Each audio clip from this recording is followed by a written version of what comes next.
Hello and welcome. You're with the Times Network today. I'm Ruchi Bhatia. Well, COVID-19 has upended all aspects of life in spite of a scenario of a sudden labor unavailability, cost overruns, the entire system pretty much remaining idle for a period of 3 months. We have seen various parts of India, various sectors of India embracing new technologies as well as digital solutions. So today we will be talking about what is it that the Indian Railways has done in terms of new initiatives, including the new rail plan to bring logistics at an affordable rate, reduce transit time, improve ease of doing business in India, and of course the contribution that the private sector is going to play in this as we're talking about reimagining mobility in the aftermath of COVID-19 and the role that Indian Railways can play to in fact, reduce cost in terms of logistics, in terms of freight as well. Let's also get in a keynote speaker on board, Mr. V.K. Yadav, the former chairman of the Railway Board today, joining us. Over to you. Good afternoon, everybody. I'm extremely happy to join Hitachi Social Innovation Forum 2021. As we all are aware, the global pandemic has disrupted the economic activity all over the world. And Indian Railway has also been affected. The first time in the history, Indian Railway had to stop its passenger operation. However, Indian Railway provided transportation needs of the country by transporting all essential commodities, including medicines, food grains, coal. And also, Indian Railway converted this challenge into an opportunity by taking steps to modernize the railway network, complete many safety related infrastructure projects. Indian Railway has been taking many steps to see that the freight modal share is increased. Right now, the entire ecosystem of freight is around 4,700 million ton as of now. Out of that, Indian Railway is carrying around 1,250 million ton, which is approximately 26%. By 2025, this freight ecosystem is likely to increase to around 6,500 million ton, and by 2030, around 8,500 million ton. Indian Railway has envisaged that by 2030, Indian Railways would carry around 45% of the freight, that is around 3,700 million ton, which means Indian Railway is envisaging by 2030 it will carry 3 times freight as compared to the freight being carried today. To meet this requirement, Indian Railway has developed a National Rail Plan. The National Rail Plan 2030 envisages the development of infrastructure in such a way that this infrastructure which is developed in 2030 should be able to take care of all the traffic requirement till 2050. And as part of NRP, we have issued a document, Vision 2024, and that document envisages that by 2024, a railway will develop infrastructure in such a way that it will be able to cater to the requirement of traffic up to 2025. Indian Railway has taken massive step to modernize its entire network, which includes new signaling system, the modernization of rolling stock, multi-tracking of all its network, especially the high density network and highly utilized network. Railway has also decided that it will electrify the entire network, and by 2023 the entire network will be electrified and all the trains will run on railway electrification. Indian Railway has also envisaged by 2030 entire its electricity requirement for running the trains will be met from the solar energy, and Railway has already taken steps to install solar panels. So Railway has envisaged that by 2030 there will be absolutely no carbon footprint, and there will be no carbon emission as far as railway operation is concerned. So railway has taken a step to completely modernize its network and see that by 2030 its modal share is increased to 45% and railway is able to provide a modern services to its passenger, modernize its network. And the companies like Hitachi and other private sector companies, they are really playing a very important role as a partnership, private-public partnership for with the Indian Railway to modernize its network. Thank you very much, ladies and gentlemen. It was a pleasure addressing this forum. Over the next 40 minutes, we have a whole host of speakers joining us. Michele Fracchiola, the Executive Officer and Head of Sales and Projects, Asia Pacific at Hitachi Rail, Mr. Anshul Gupta, the General Manager, Northeast Frontier Railway, Mr. R.N. Singh, Principal Executive Director, Infra, Railway Board at Ministry of Railways, Mr. Pradeep Yadav, the MD at Chennai Metro Rail Limited, and Mr. Rajesh Agrawal, the ex-member rolling stock at Railway Board, Ministry of Railways. Gentlemen, appreciate you all taking your time out and speaking with us today at ET Now at this platform. But let me first come to you, Michele. We're talking at a time when COVID-19 has pretty much upended all aspects of life, including mobility. And in the aftermath of COVID-19, how do you see public transport systems around the world really changing? Because at one point of time, we were seeing a dip in the number of cases, and once again, COVID seems to be rearing its ugly head. So help us understand, in the aftermath of COVID-19, how are we looking at mobility and how is mobility set to change? Well, first of all, let me say that I'm extremely pleased about the opportunity to be today with you. Whole heart is all focused on India. Unfortunately, I am talking to you now from Europe because I was in India, just in Bangalore and Delhi before all of this happened. And as you can imagine, I was not able to come in your beautiful country. I would like to say that my helicopter view as Hitachi goes beyond the area that I look after, which of course has a strategic key area India, but also is overlooking the strategy, also starting behavior in Europe and in Americas. I have to say that COVID-19 clearly, everybody knows, have drastically reduced as a first impact the mobility demand. Nevertheless, we believe that is coming back.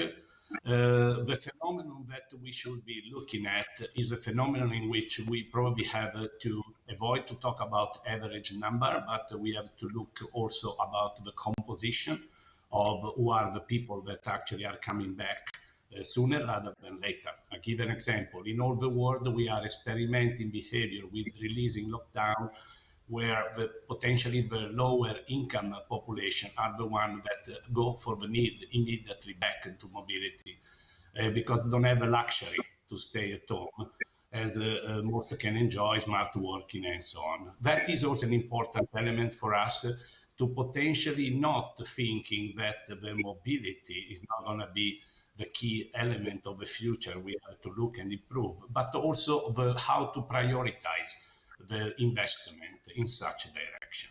So in nutshell, I have to say mobility of the future will have to gain back mobility demand by basically changing the modal shift. There should be a modal shift between the private transport and the public transport.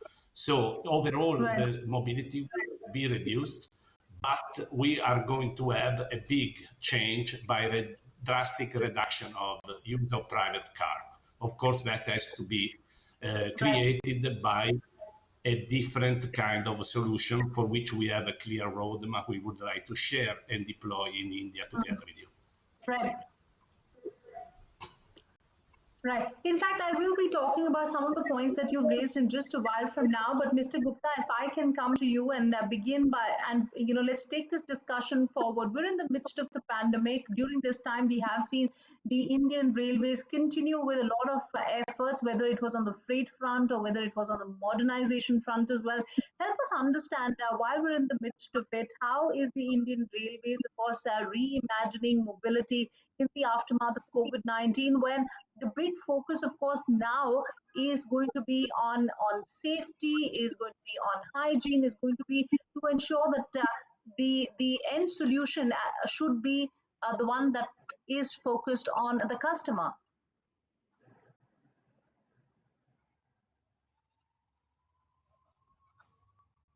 And still the passenger business uh, has started picking up. Still, we have to start operating a number of passenger trains. But in the process, we developed new systems, new procedures. Even we re-engineered our processes. Like digitization is another the one of the area which came in a very big way. It helped us also. In fact, we gained in terms of freight business. As you know that not only the mobility has improved for the freight, it is nearly Hmm. doubled. It is hovering around the 50 kph, which used to be 25 or so. And even we are now touching or may surpass the last year's loading performance by the end of this month. And a lot of aspects from the uh, we could touch, like farmers income, a number of this kisan whales, they made such a deep impact. I can talk of this northeast region, which was not known for you can say exporting its produce. Nobody could knew that in the northeast frontier region it produces kiwis or any other such exotic varieties of fruits and the Right. fruits.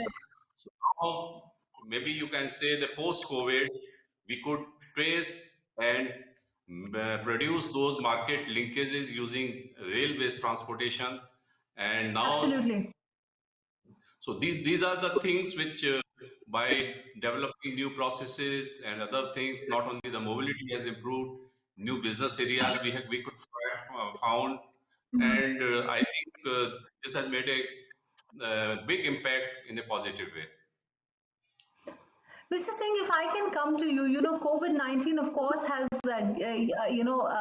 put in a lot of opportunities ahead of us. At a time when we did not see much of passenger traffic, the railways thought that the time was opportune to relook at the scope of freight and make it the primary source of revenue.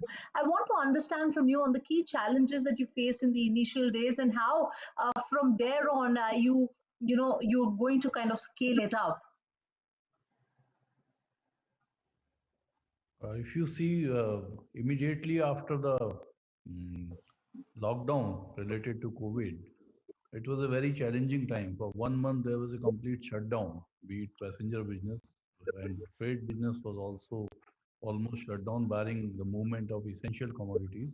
And when there was partial, unlocking, so it came as a huge opportunity for Indian Railways because there were still restrictions on movement of passenger trains.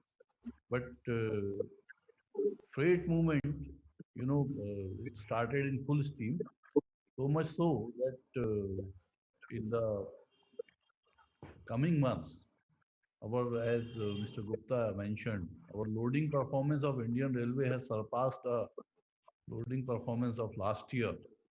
And Hmm. main reason being the improvement in the average speed of freight trains during these COVID times because of, substantial reduction in the passenger trains.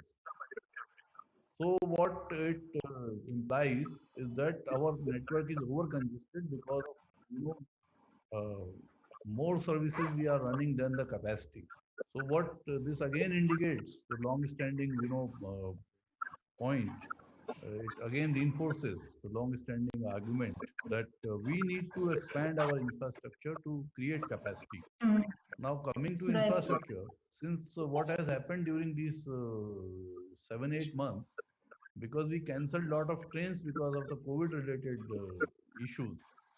So Hmm. in the process, lot of availability of infrastructure improved for the freight movement, and Right. the average speed of our freight trains has more than doubled. So because of that, our loading performance has also improved because the same set of this rolling stock is moving faster, so turnaround time has come down. So loading with Right. the same set of this thing, we could double the loading, means increase the loading despite the initial setback of 3, 4 months. Then, if we come to infrastructure, this COVID related thing has been used, this disruption related to COVID has been used as an opportunity by Indian Railways, especially in infrastructure sector and also in the freight Right. movement. Freight movement already mentioned. In Mr. Singh. infrastructure side, because of the availability of infrastructure for having got Right. offloaded. So infrastructure was available for long pending repairs and maintenance. So it also helped in improving the infrastructure, and as much as 350 critical projects related to safety and infrastructure upgradation were completed during these times, taking this So, Mr. opportunity Singh. of offloading of Right. infrastructure. Mr. Singh, just hold that thought, and you in fact focused on a very important point, which is that of the dedicated freight corridor as well, and how COVID-19 has given the railways an opportunity to really push the DFC project as well. But before I take on with Mr. Yadav, for everybody who's tuned in to this Times Network platform, you can participate in our poll as well. The first poll question is: considering the focus of the government on the railways, will the pandemic really act as an opportunity for the Indian Railways to be able to attract future development and provide better travel experience for passengers? Yes and no. Keep putting in your answers. But Mr. Yadav, we were discussing about the role of the role of the dedicated freight corridor, and how we can kind of pump prime a dedicated freight corridor as well in a big way to not just attract new streams of traffic, but also attract better revenue for the railways. What is the role that you think the Indian Railways can really play with respect to this dedicated freight corridor? Well, I represent Metro, which is basically for urban mobility. And Yes. we have very little interface with railways. We provide the connectivity wherever the stations are. So I would like to comment on the urban mobility part, which is my area. Okay, so we will Uh, we will come on. We will be focusing on that. But if I can take it back to Michele, how do you see the role of dedicated freight corridors as well? Do you believe that can be a big game changer for the Indian Railways? First of all, yes, you touch I a think point. Actually, from Indian my Railways, role yeah, in maybe. Yeah, I think I'm better placed to answer the questions related I to will come to dedicated freight you. I corridor will come to you because on I'm that. But if I can, I know. I will come to you on that in just a while from now. But Michele, you were making your point.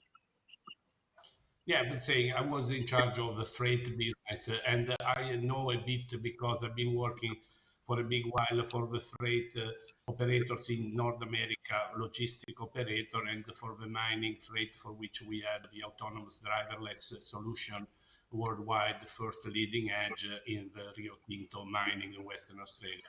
All I can tell you is that from an income perspective, the sustainability and the criticism of the freight in India is absolutely important. Second, clearly you want to achieve coherently the environment targets by taking trucks out of the road and make safer that. In addition to that, I think that my colleague can explain better what are the strategy that I don't know, but I expect that the next breakthrough will be just to basically improve the level of service such as reliability, estimated time for arrival, and the last mile and the breaking of a load, which means to build around the freight corridor areas where you can have terminals and have a seamless distribution in a way that you can actually make more attractive. Mr. Singh, if you can come in on the interconnectivity of the dedicated freight corridor, you said that you've been working on this space very closely. Talk to us more about it. Talking about the COVID impact in the immediate aftermath of lockdown, there was a complete disruption of this project. This project is in the advanced stage of completion. This is about 2865 kilometer route kilometer of new lines connecting NCR region to Kolkata via Bihar, and also Punjab, Ludhiana, to Saharanpur, to NCR region, and to Bombay. So this which interconnects the most important nodes on transportation network, which are sort of the grand god of Indian Railways, which carries the maximum traffic on Indian Railways.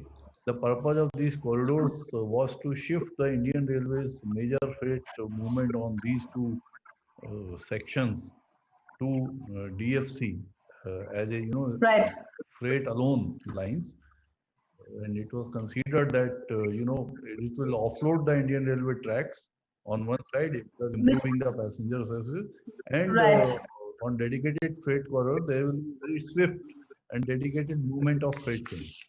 So after the Miss, 1 month of COVID related lockdown, we sought mm, relaxation from the state government to resume the work on this project. So this work was resumed on this project very soon. I mean, after even 1 month, even right, through the right, right. lockdown period, with the cooperation of state government. And then there was a major push given with complete cooperation from state governments and other agencies. And because of quick mobilization and other things, labor came back. So we could Right. increase the capex Let me get on DFC project. Right. Mr. Singh, just hold that thought. Let me take it across to Mr. Agrawal as well on the point that you were making. Mr. Agrawal, there you see Mr. Singh talking about how COVID-19 has really has given this opportunity to the railways, and the railways also during this period was working closely with the state governments with respect to pushing DFC, forward as well, pretty in a bid to ensure that they are able to look at newer sources of revenue. But while we're talking about that, I want to understand from you: do you believe the DFC will be able to meet the growing demand, a safer, more efficient, and a more faster transportation for goods as well as for people? How important will be the role that the DFC plays with respect to this? Yes, I think the DFC is going to be vitally important. As Mr. Singh was saying, it's going to connect, our eastern and western parts of the country. That's where the real freight movement is. But here, some things are very critical, like the DFC is a long delayed project, and I think the government wants to finish it by the middle of next year. So I think that has to be, written on the wall. We must complete this project by May or June of 2022. So that's one. We cannot have it lingering any further. The second Right. is that there has to be a very proactive policy approach. For example, today's customer, we are talking of multimodal, we are talking of technology. He wants an end-to-end solution. He wants to move his goods from point A to point B. And he doesn't want the railways to act as a intermediary, as if it is their business only to look at their part of the job. The customer would want an end-to-end solution. So we need to ensure that the railways can move forward and give an end-to-end solution. Right. And it's good that Hitachi is coming for that. What is going to be very important for the railways is to give guaranteed transit time.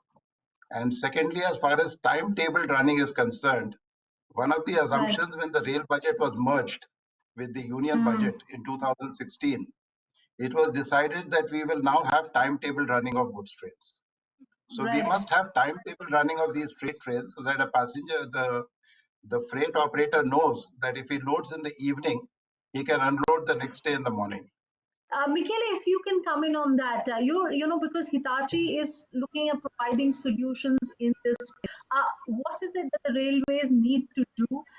There you had Mr. Singh also making a point that the government is trying to work very closely with the state governments as well to ensure that at the end of the day, businesses can be provided with a good solution for freight traffic. I think, and let me give an answer divided into main priority. One is the freight corridor, as correctly was said up to now. It is vital that the freight corridor is commissioned and in service for the freight to be actually, in terms of capacity, as expected, start the activity. And that it means to have the basic solution that we as Hitachi are proud to provide, the auto-block signaling, TMS, and so on, in full running service. The second point that, as was raised, is very important for any company that will rely on the logistic on a time to market for their sales activity. The estimated time of arrival is key, and the reliability. The point is much more important to give a reliable time rather than it is shorter or longer.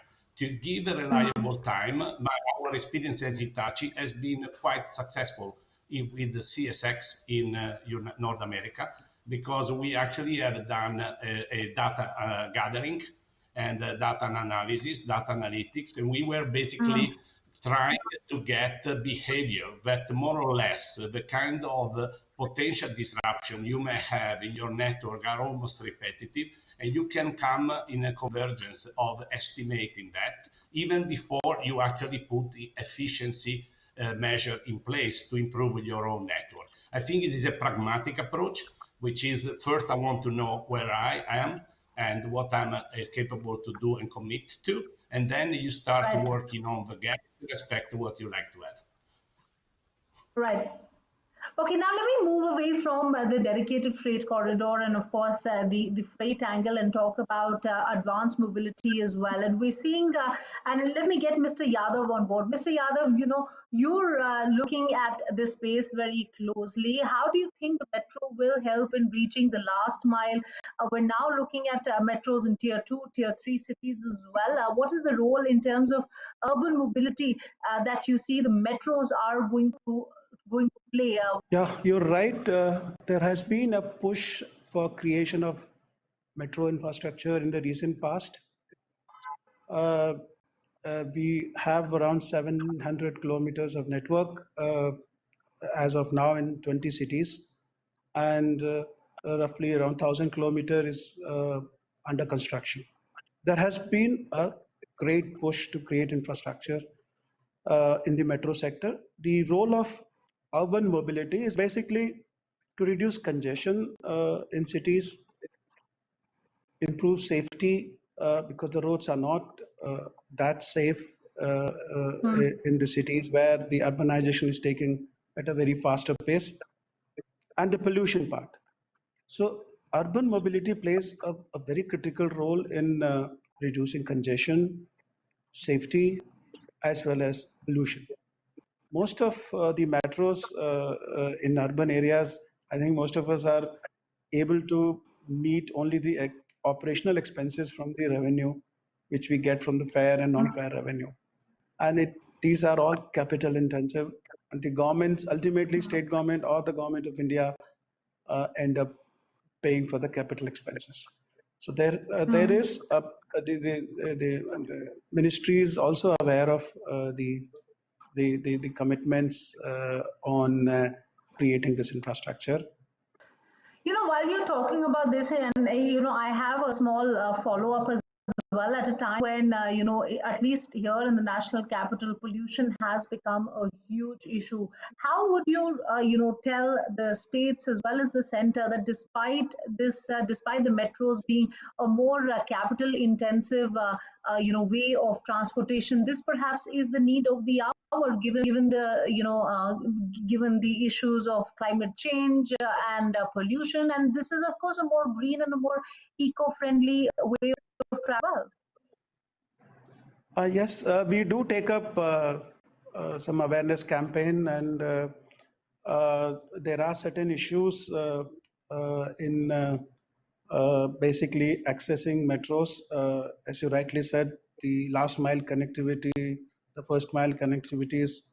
So these are all some issues we are addressing, and we have seen that there is a shift towards metro. uh, the the pre-COVID ridership which we had, in fact, we are uh, we are inching towards it, and there is a shift.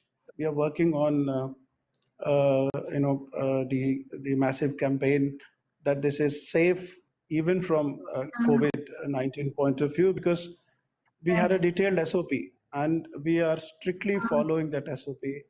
In fact, right. we came out with other interventions like foot operated lifts. We Yeah. had a special disinfectant which are more effective. We actually gave a lot of attention to the quality of air inside underground stations and the trains. So we have taken a lot of efforts on ensuring safety, particularly post COVID period, and that Right, has helped us in winning over their confidence in getting back to metro. right. Absolutely, Mr. Yadav. In fact, before we move any forward, here's the second question for all those who've tuned into the Times Network right now. Our second poll question for today is: will the eco-friendly multimodal transportation to connect cities add value, add social value to the common man's life? Yes or no? Do keep sending in your answers. But Mr. Singh, if I can shift focus from the two issues that we've discussed so far, that of the dedicated freight corridor as well as the advanced mobility through metros, and focus on one of the points that we have seen the previous speaker raising as well, and that of the railways being a more capital intensive way of traveling. The government has also now come out with the national rail plan as well. Is the Indian Railways financially prepared to really support this vision document that we have so far? And tell us how the passenger numbers are set to now exponentially rise in the times to come, and how will the Indian Railways compete with road transport airlines that are posing stiff competition? They are government's objective of improving the modal share of railways both in passenger segment as well as freight segment is very clear. Worldwide, railway transportation is considered eco-friendly as well as green transportation, and Europe is also switching over more and more to railways for transportational needs. So keeping in mind that there has been a huge push for proliferation of railway infrastructure, and other is that to create capacity ahead of demand, so that we again don't lose that modal share once we recapture it. So overall purpose is to rebalancing the modal share of transportation, which in the last few years, railway has been giving heavily to road sector because of various reasons. As Mr. Agarwal pointed out, end-to-end solution is one part of the strategy where one entity, be it in DFC, they will be responsible for moving the cargo from doorstep to doorstep. They will integrate in between. Multimodal logistics services will be integrated by the service provider. Means they will not only give service on the DFC, they will also provide Right. doorstep service. So that will help them in improving their modal share. And National Rail Plan, plans for the complete infrastructure setup. It emphasizes what more capacity creation and new lines, doubling, gauge conversion works are Right. required to be done on the existing network, as well as at which points we must have multimodal, interconnectivity with Right. ports, be it road Mm. sector or Let me get inland waterways. Right. Let me get Mr. Gupta also in on that. Mr. Gupta, of course, while we're talking about better interconnectedness as well, the government has put out this national rail plan, the vision document really, and talking about how the passenger numbers are going to rise exponentially in the coming years. However, we see uh, the railways facing a very stiff competition from road transport, from airlines. How do you think the Indian Railways is going to emerge victorious? Yeah, thank you. This COVID pandemic and the last few months have taught us a lot of things. And as Mr. Singh has also mentioned, the multimodal transportation is the need of the hour. And when we talk of this thing, special emphasis on Northeast Frontier Railway, it's a big change in the thinking of even the state governments. Earlier, most of these state governments they were focusing on passenger transportation, but now every state government they are talking of how we can create this multimodal transportation system to carry their produces to other parts of the country or even abroad. So that's how now we have created market linkages. We are tying up with the inland waterways. We are tying up with if we talk of tea industry or rubber industry, we have already started tying up with the logistic players. We already working in this field using road and the last mile operators. So, there is a shift, modal shift we are seeing from road to rail. It's already started taking place because now whether it's a customer in the south or east or west, they also want that not only their cargo reaches safely, but also within a guaranteed time period. So we have already started initiated transport systems like Kisan Rail and others think that the new demands are coming that how we can improve our rolling stock so that their produces which are perishable can be transported like air conditioned VPs or coaches, even like for tourism, a lot of focus has come up, and we have now already identified 4 or 5 sections on this railway where we will be running tourist trains. That's what we are working for, whether it's the transportation of the cargoes or tourists. So we are working on new models now. Right. And this is a question that I want to pose to you as well, Michele. We're seeing Hitachi offer varied solutions in this space at a time when the Indian government is looking at privatization as well as modernization of the Indian railways in a big way. What do you think is the role that the private sector can really play in bringing the confidence back as far as railways as a mode of travel and transport is concerned? Not to say that people don't have confidence, but I'm just saying in terms of better services that we can really look forward to what the Indian Railways has to offer. Look, first of all, I have so much respect for Indian Railway because I think in terms of the competence, it's probably the highest competence I ever seen in an operator in rail. We are proud to be at side of Indian Railway since 2002 when we did the introduction of the first computer-based interlocking up to the point of the biggest, more complex auto-blocking signaling that we did for 400 plus kilometer network with the project called the famous KFW and across CBTC solution for metro and the CTC and so on and so forth. So we know very well the challenges. We know very well what the National Rail Plan is foreseeing now as a rail capacity enhancement in both high density network and the highly utilized network. Nevertheless, allow me to say, according to my experience, we normally try always to see how can we help better. Because let's face it, some numbers.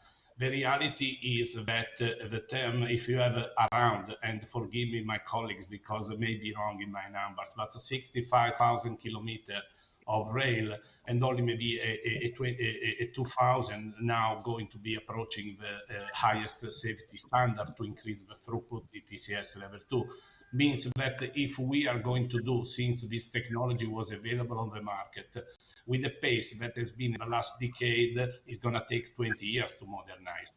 So I take the point of the decision of Indian Railway, a smart point of trying to privatize to get agility in order to have a fast pace in achieving modernization. Clearly, in my personal opinion, has to be self-reliant to the possible extent. So we understand that, and as a strategy of Hitachi, we would like to increase our footprint in locally in India to be a partner of a selected local player for this. You know, Michele, it's interesting that you've spoken about being self-reliant, and if I can get Mr. Yadav in on that, there's a big push for Atmanirbhar Bharat for even as we want more private players to come in the in this space in the railway sector. Talk to us about how is what kind of support do you think we should give to the Indian industry as well, and to all the private players that are looking to come into in the railway space? What kind of push in terms of government actions is the need of the hour?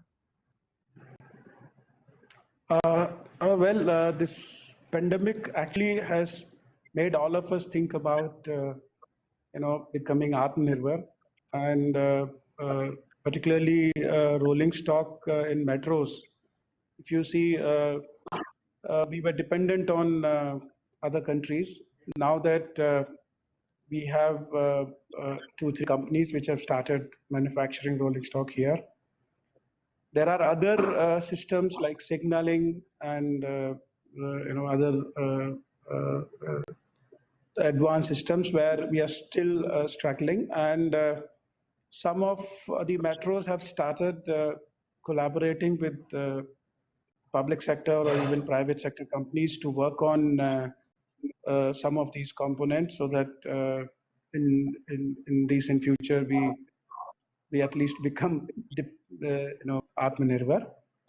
There is a conscious approach to work on those components, but yes, there's a long way to go, particularly in signaling and a few other advanced components. PST is one of them, platform skin doors. But there is a work going on. DMRC has already started working on automatic train supervision system. And NCRTC has already started working on PST. So there are attempts. Chennai Metro has also been collaborating with a few companies to produce some of those components, and we help them in design, testing, and we provide our infrastructure to work on those infrastructure. Right. Mr. Agrawal, if you can come in as well, we're talking about privatization in the railway sector, way to improve services for the common man. However, if you look at for the industry, there is, of course, a lot that needs to be done as well. Talk to us about the fact that even as we're looking to become more Atmanirbhar, more self-reliant, what kind of support would you see coming in for the private sector from the government's end? I think it is vital to work together. You see, as far as the privatization process is concerned, even if the private sector is to run a train on Indian Railways, there will still be the station master, there would still be the control office, there would still be the driver, there would still be the guard. There is a lot of legacy associated with the already running of Indian Railways. So it's more a question of joint management. So it's a question of, coming together. We need the private sector because they can invest, they can get rid of some of the bureaucratic deficiencies, and very important, like Hitachi, they can bring in technology, and all that is absolutely vital. But as far as the railways is concerned, we've been running it for 170 years. There is a lot of legacy associated with its operation. There's an ecosystem. So at this stage, we cannot just swing from one extreme to the other extreme. As of now, there has to be a joint management of a set of people who can actually do the change management. The change management here is absolutely critical. You cannot go from one, saying that this situation is bad, we are going to the ideal. That's at the opposite extreme. The change management is going to be critical. As far as freight is concerned, we talked of the dedicated freight corridor. We need the private sector to come in. You see, in 2019, we got the private sector to participate with us in a huge way, where we grew the industry by $1 billion year on year for at least Right. 2 years. And that could not have happened unless the private sector came with us. So we brought in, a complete paradigm shift in the movement of freight and in the movement of passenger. I think this process needs to be taken further. This process needs to be taken ahead as far as trains are concerned, as far as passenger train operation is concerned. Whether we want to become Atmanirbhar or whether we want to just improve mobility or whether we want to serve the needs of the country.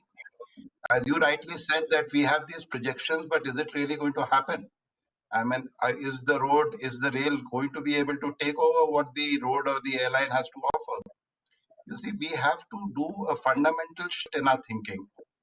On that note, let me also get Mr. Anshu Gupta on board. I would like to know from you, sir, your viewpoint regarding the modernization of Indian railways, especially from the point of view of electrification, upgradation of rolling stock, as well as lowering the carbon footprint for the Indian railways. Over to you, sir.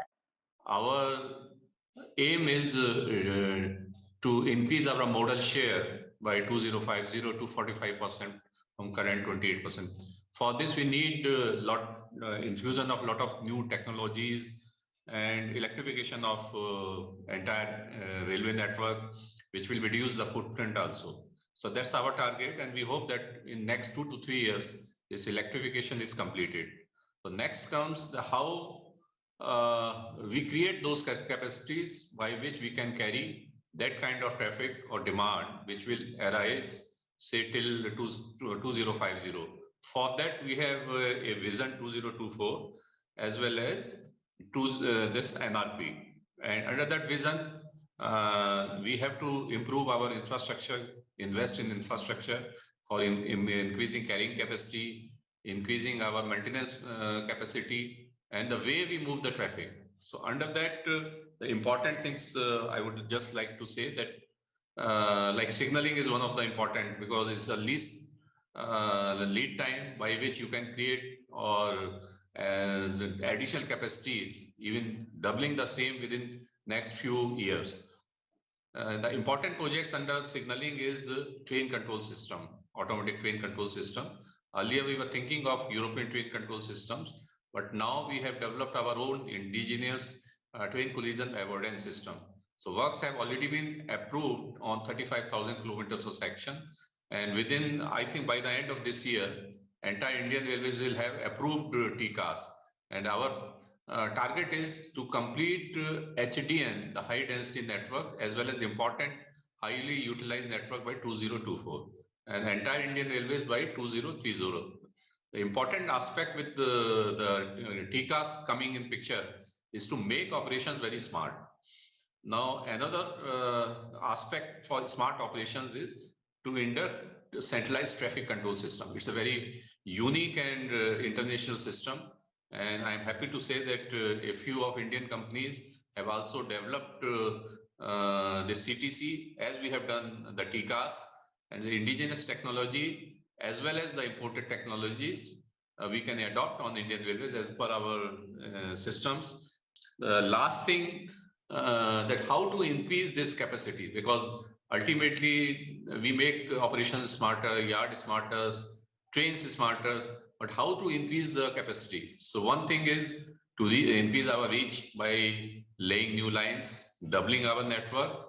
But in this NRP and Vision 2024, important project of automatic block signaling has been adopted, included, to be completed in next 4 years over entire high density network. And we hope that in next this 4 to 5 years, this capacity which will be created can cater to the likely increase in demand next, say, 10 years or so. So those are the few modern technology projects which we are going to adopt. Apart from there, artificial intelligence based predictive management system of railway assets is also under pipeline, so as to decrease our operational cost also. So we hope that by adopting these modern technologies, or you can say the future technologies, we will be able to not only cut the cost, but carry more traffic. That's the objective of National Rail Plan as well as Vision 2024. But on that note, it's time to wrap up. So let me thank all of you joining in today, and also, of course, our speakers, Michele Fracchiola of Hitachi Rail. I'm Mr. Anshul Gupta of Northeast Frontier Railway, Mr. R.N. Singh of the Ministry of Railways, Mr. Pradeep Yadav of Chennai Metro, as well as Mr. Agarwal, the ex-member of Ministry of Railways, ex-member rolling stock of Ministry of Railways. Appreciate you all taking your time out and speaking with us today on the future of mobility in the aftermath of COVID-19. Thank you very much.